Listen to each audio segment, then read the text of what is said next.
Painted application ધોરણ 6 થી 12ના વિદ્યાર્થીઓ માટે અપડેટ થઈ ચૂકી છે. આ એપ્લિકેશનમાં શું છે? બધા જ વિષયના વિડીયોઝ છે. ગુજરાતની બેસ્ટ ફેકલ્ટી દ્વારા લાઈવ લેક્ચર્સ છે. આઈએમપી પ્રશ્ન છે, ટેસ્ટ સિરીઝ છે અને ગુજરાતના તમામ વિદ્યાર્થીઓ સાથે તમે તમારી કમ્પેરિઝન કરી શકો છો. ગેમિફિકેશન છે અને બીજું ઘણું બધું. તો તમે એપ્લિકેશન ડાઉનલોડ ન કરી હોય તો ડિસ્ક્રિપ્શનમાં લિંક આપી છે. હમણાં જ પ્લે સ્ટોર ઉપર જાઓ અને એપ્લિકેશન ડાઉનલોડ કરો. ઘરે બેઠીને સરસ મજાનું ગુજરાતની જોરદાર ફેકલ્ટી સાથે ભણો, સારા માર્ક્સે પાસ થાઓ. આ દાખલો હાવ હેલો છે. આકૃતિમાં આપણને કીધું છે કે PQR બરાબર 100 ડિગ્રી. PQR કેટલા છે? 100 degrees. How many degrees? Degree નહીં, ડિગ્રીઝ. બરાબર ને? કેટલી ડિગ્રી આપી? એલા ડિગ્રી આપી 100 ડિગ્રી આપી છે. જો PQR આપી છે, આ Q છે અને R છે. બરાબર ને? એ શું કીધું? O કેન્દ્ર વાળા વર્તુળ પરના બિંદુ છે. બરાબર. તો આપણને એમ કીધું OPR શોધો. તો OPR ક્યાં આવ્યું? ટન ચલાવ મંગલ અકુબા જાદુગર. હાલો, આ O, આ P અને R, એટલે કે આવડો આ ખૂણો ગોતવાનો છે. ઈતુ સાજો ખૂણા હે ના, વો ગોતને કા હે. ગોત લેંગે, આપણને કાંઈ વાંધા જ નહીં હે. અપુન કો સબ આવડિંગ, ચિંતા નથી કરીંગ, ધ્યાન રાખીંગ. તો કેમ ગોતિંગ? તો બહુ હેલું સેવિંગ. શું કરીંગ? તો સૌથી પહેલા આપણે બે લાઈન દોરિંગ. અહીંયા PQR છેવિંગ, તો અહીંયા હું નામ લઈને બોલો કયું બિંદુ મૂકીંગ? તેમ કયો નામ આપી દો, S. હાલો, તો P અને S જોડીએ અને S અને R જોડીએ. હાલો, ક્લિયર થઈ ગયું? હા કે ના? તો હવે અહીંયા હું લખીશ કે ભાઈ વર્તુળ પર, ધ્યાન રાખવાનું, વર્તુળ પર બિંદુ S લ્યો. લીધું કે નથી લીધું ભાઈ આપણે? પછી શું કર્યું ભાઈ? S લઈને PS અને SR જોડો. તો આપણે લખીએ PS અને SR જોડો. હમણાં જ આપણે શીખ્યા કે ચક્રીય ચતુષ્કોણના સામસામેના ખૂણા પૂરક હોય, સમાન ન હોય. કેવા હોય? એટલે કે એનો સરવાળો 180. બરાબર ને છગનભાઈ? તો જરાક ધ્યાન રાખો. તો મતલબ એવો થાય કે ખૂણો Q અને ખૂણા S નો સરવાળો 100. તો આપણે લખીએ ખૂણો Q વત્તા ખૂણો S બરાબર 180. હું લેવા? તો કે મેં તો કોપી પેસ્ટ કરેલું. ચક્રીય ચતુષ્કોણના સામસામેના ખૂણા. બરાબર ને? હા કે ના? તો કોપી પેસ્ટ સાહેબે કોપી કર્યો એટલે આમાં એમ પેપરમાં નહીં. હાલો, ડન થઈ ગયું. હવે આ Q નું આખું નામ લખવું તો કેમ લખાય? PQR. જો તમે લખવું હોય તો તમે લખી શકો. અને S નું આખું નામ લખવું હોય તો PSR. બરાબર ને? તમને એમ નિહાળમાં એમ કે આખું લખવાનું તો આખું લખવાનું. બાકી આમ હાલે તો આપણે કઈ લાંબી ચિંતા કરવાની નહીં. જગતની માલિપા વિદ્યાર્થી મિત્રો, ખૂણો Q આપણને આપ્યો છે. કેટલો આપ્યો છે? તો અહીંયા આપણે Q જે છે એની જગ્યાએ 100 મૂકી દઈએ મારા બાપલિયા, અને S એમ નામ ને 180 એમ નામ. અને એમ કહેવાય કે હા 100 પ્લસ છે. આ બાજુ આવે તો માઇનસ થાય. તો ખૂણો S બરાબર 180 માઇનસ 100 એટલે જવાબ આવે 80. હવે જરાક જો ધ્યાનથી, બસ મસ્તી થઈ ગઈ. અહીંયા ધ્યાન રાખજો, નકર ટપો નહીં પડે. આ તો મસ્તી એટલા માટે કે તમને લોકોને તંતાલો ન આવે એમ. હું આકૃતિ થોડીક અલગ દોરું કે કારણ કે તમને ટપો પડે એટલા માટે ને. અહીંયા P બિંદુ રાખું છું, અહીંયા રાખું છું R. આ તમને સમજાવવા માટે દોરું છું. અમારે બાપલિયાવ અહીંયા રાખું છું O. બરાબર ને? અહીંયા આપણી આગળ આ S છે કે નહીં? હેઠે S કેટલું મળ્યું ભાઈ? 80 ડિગ્રી. તો આપણે આ ખૂણો ગોતીએ કે? હા કે ના? આપણને ખબર છે PSR એ અડધો છે. કોનો અડધો છે ભાઈ? POR ની. બરાબર ને? POR નો અડધો છે ને. કેન્દ્ર પાસે જે ખૂણો બને એનો કેવો હોય? અડધો હોય. તો આપણે આવડો આ ખૂણો લખવાનો ને, એટલે આપણે કેમ લખશું ખૂણાનું નામ જરાક કહેજો. ખૂણો PSR બરાબર 1/2.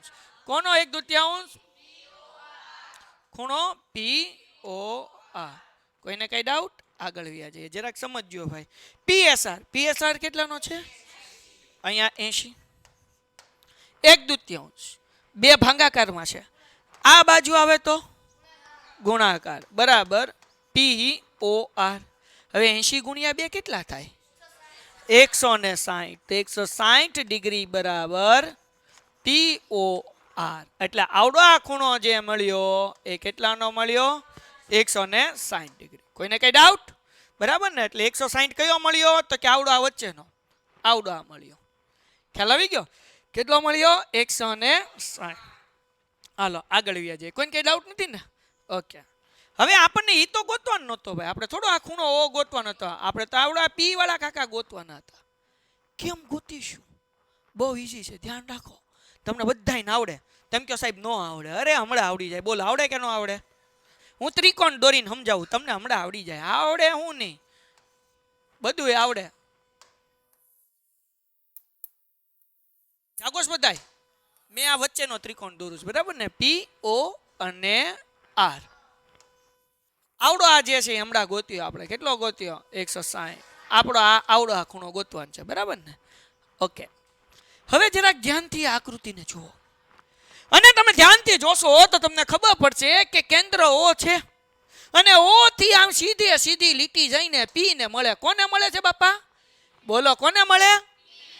તા શું કહેવાય? વર્તુળની શું કહેવાય? વર્તુળની કહેવાય કે નહીં? કારણ કે ઓ કેન્દ્ર છે ને પી વર્તુળનું બિંદુ છે. એવી રીતના ઓ કેન્દ્ર છે ને આર વર્તુળની ત્રિજ્યા. તો ઓ આર એ વર્તુળની, તો ઓ પી અને ઓ આર વર્તુળની ત્રિજ્યા છે. તો બે બાજુ કેવી હશે? સમાન હોય કે ન હોય? હા કે ના? બોલો હા તો પાડો યાર. તો બસ તમને આવડી ગયું. તો જો અહીંયા હવે હું લખું છું ભાઈ, ઓપી બરાબર ઓ આર. અહીંયા લખું છું ત્રિકોણ પી ઓ આર માટે. કોના માટે લખું છું ભાઈ?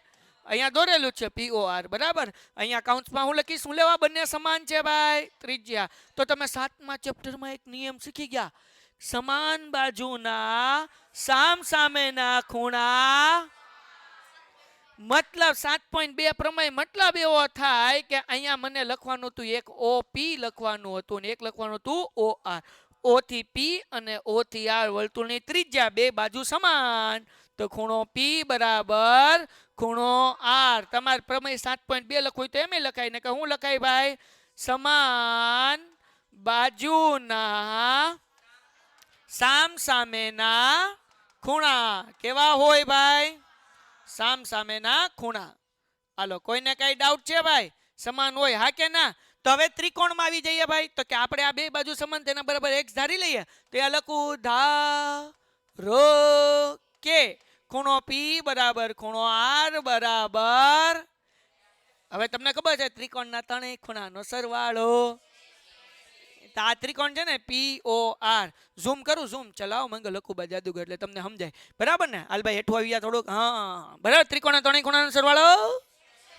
તો આપણે આનું નામ કેમ લખીએ? કે આર પી ઓ લખીએ. કે આ ખૂણા પી નું નામ કેમ લખીએ? કાંઈ આર પી ઓ વત્તા આવડા ખૂણાનું નામ કેમ લખાય? પી ઓ આર. લખાય કે ન લખાય? તો તમે કયો એટલે લખું છો, મને આવડતું નથી. પછી આર નું નામ લખવું તો કેમ લખાય? પી O R P. P R O જેમ લખો એમ, પણ ઓ આર પી લખીએ, બરાબર ને? ટૂંકમાં આર વચ્ચે આવો જોવે ભાઈ, બરાબર 180. હાલો હવે જરાક ધ્યાન રાખો. હવે આ વચ્ચેનો ખૂણો પી ઓ આર તો આપણી આગળ છે, કેટલો છે? 160 છે. હાલો 160. હવે ખૂણો પી ને ખૂણો આર બરાબર શું ધારેલું છે? તો આ ખૂણો પી છે એટલે x મૂકી દો, ના ખૂણો આર છે એટલે x મૂકી દો. ઇઝ ઇક્વલ ટુ 100 x કેટલી વાર? એટલે 2x મૂકી દો. 180 એમ નમ. આ 60 160 પ્લસ છે, આ બાજુ આવે તો અહીંયા લખી નાખો માઇનસ 160. બરાબર. કેટલા વધ્યા ભાઈ? 20 જ વધે ખાલી. હાલો તો 2x બરાબર 20, બરાબર ને? બે ગુણાકાર છે, આ બાજુ આવે તો એટલે x બરાબર 20 ભાગ્યા 2 ઇઝ ઇક્વલ ટુ 10 અંશ. હા કે ના? મતલબ એવો થાય કે આવડો આ ખૂણો જે છે એ 10 અંશનો, આવડો આ ખૂણો તે.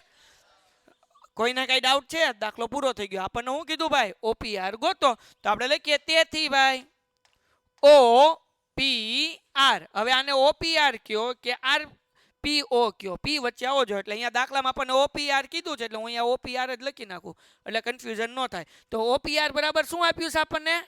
x બરાબર x, અને x નો જવાબ કેટલો આવ્યો? 10 અંશ. દાખલો થઈ ગયો પૂરો.